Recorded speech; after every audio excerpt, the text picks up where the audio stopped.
안녕하세요. 서울이건치과 교정과 원장 유수연입니다. 오늘은 교정치료의 꽃인 소화교정 혹은 1차 교정이라고 하는 교정치료에 대해 얘기해 보겠습니다. 치아가 다 나지도 않았는데 왜 벌써 교정이 필요하나요? 많은 보호자분들이 이렇게 궁금해 하시는데요. 사실 치아가 다 나오기 전에 해줘야 할 더 좋은 이유가 있습니다.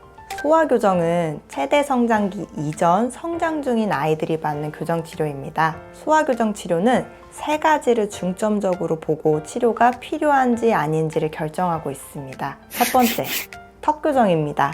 즉, 얼굴형 교정이라고 생각하시면 됩니다. 윗턱과 아래턱의 크기 비율이 좋을 경우 치아의 맞물림이 좋습니다. 따라서 소화교정은 아직 자라고 있는 턱뼈의 성장을 조절합니다.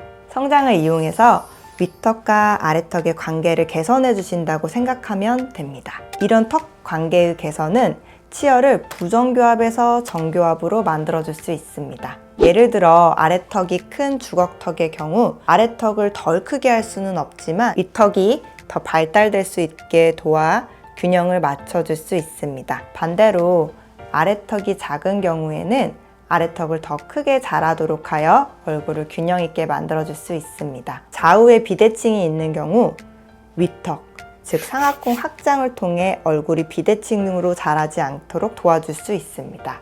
성인에서는 양악수술을 해야만 가능한 뼈의 움직임이 아이들은 간단한 장치를 끼고 빼는 것만으로 가능해집니다.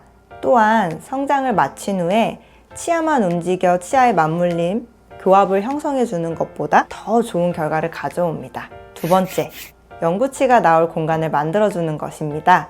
부모님들이 걱정하시는 발치 교정 꼭 필요한 건 아닙니다. 치아 4개쯤 빼고 교정해야 합니다 라는 말을 들은 적도 있으실 텐데요. 발치가 아닌 다른 방법이 있습니다.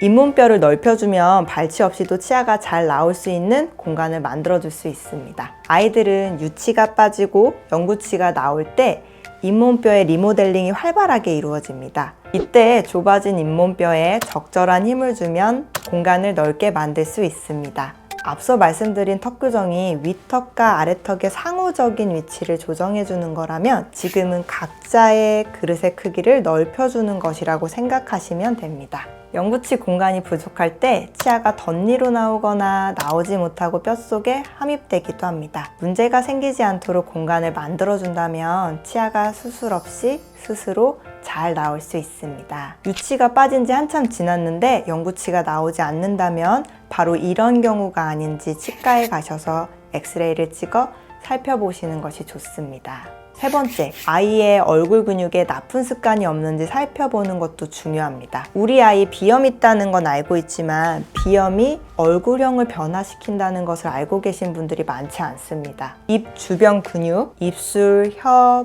볼, 근육의 습관이 좋지 않을 경우 부정교합이 생길 수 있습니다. 아이들 중에 코가 아닌 입으로 계속 숨을 쉬거나 입을 항상 벌리고 있거나 입술을 무는 등의 습관이 있는 경우가 많습니다. 이런 습관들이 윗턱뼈와 아래턱뼈의 성장에 지속적으로 영향을 줍니다. 따라서 나쁜 습관들의 원인을 잘 알아내고 그 습관을 고치기 위해 아이들을 교육해 나가는 것이 소화교정의 중요한 부분입니다. 치아 주변 근육들의 올바른 자세를 익히면 치료가 끝난 후에도 바른 턱 모양과 치아 위치가 오래오래 잘 유지됩니다.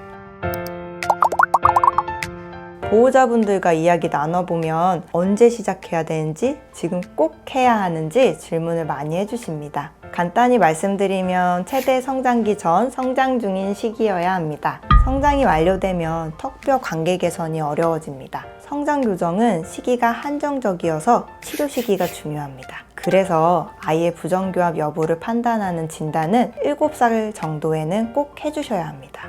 적절한 치료 시기는 아이마다 다릅니다. 아래턱이 많이 성장하는 친구들의 경우에는 6, 7살에도 장치를 사용하여 교정을 시작하는 것이 유리합니다. 반대로 아래턱이 작은 친구들의 경우에는 성장판 사진을 주기적으로 찍어보며 적정 시기를 정합니다. 진단은 빠를수록 치료 시기는 적절할수록 좋습니다. 아이마다 적절한 시기가 다르므로 아이가 가진 여러 문제를 고려하여 성장판 사진을 주기적으로 찍고 시기를 정합니다. 소아 교정 치료 후 보호자분들이 많이 걱정하십니다. 성장을 이용하여 현재 문제를 해결하고 나중에 문제가 더 크지 않도록 하는 것이 소아 교정입니다. 성장기 동안 타고난 유전을 덜 발현하게 하여 골격의 조화를 찾아준다고 생각하시면 됩니다. 또한 소아 교정 완료 후에도 지속적으로 얼굴 성장을 지켜보며 체크해 나가고 있으니 염려 안 하셔도 됩니다. 소아 교정은 턱뼈의 위치를 바로잡는 1차 치료이고 턱뼈에 맞게 치아를 다시 배열해주는 2차 치료가 필요한 경우가 대부분입니다. 그럼 한 번 더 해야 하니까 굳이 지금 할 필요가 있나? 라고 생각하실 수 있는데요. 1차 치료를 통해 얼굴 골격을 미리 조정해주면 2차 교정이 훨씬 간단하고 짧게 끝날 수 있습니다. 그리고 결과가 훨씬 좋습니다. 치아만 움직이는 방식으로는 좋은 교합을 만드는데 한계가 있습니다. 그래서 얼굴뼈가 자라는 시기에 골격을 함께 조정해주는 것이 소아 교정의 핵심이자 가장 큰 장점입니다. 아이의 성장 시기는 지나가면 다시 돌아오지 않기 때문에 적절한 시기에 잘 시작하는 것이 무엇보다 중요합니다. 부모님의 고민, 아이의 노력에 제가 함께 하겠습니다. 서울 이건치과 교정과 원장 유수연이었습니다. 감사합니다.